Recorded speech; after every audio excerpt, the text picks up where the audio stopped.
Flaka e lojrave olimpike që do të nisi në 27 korrik në Londër është dorëzuar në një ceremoni të organizuar në Athinë. Flaka e ndezur nga rrezet e diellit në shtëpinë e saj në Olimpia një javë më parë, atje ku dhe organizuan për herë të parë lojrat olimpike, i është dorëzuar në qiellin gri princeshës së Britanisë Anne nga presidenti i Komitetit Olimpik Helenik Spiros Kapralos. Kryetari i lojrave të Londrës dhe 2 herë kampioni i lojrave olimpike për 1500 metra Sebastian Coe vlerësoi Greqinë për mikpritjen.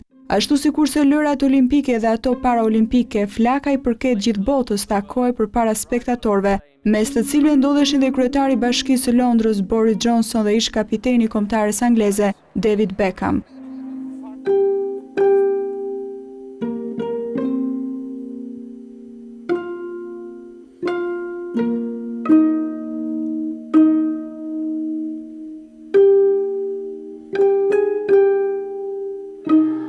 Rrugtimi prej 70 ditësh i flakës përfshin në 12.800 km rreth Britanisë, duke përshkruar 1018 shatra para se të kulmojë në ndezjen e pishtarit në stadiumin olimpik në ditën e hapjes së lojrave olimpike.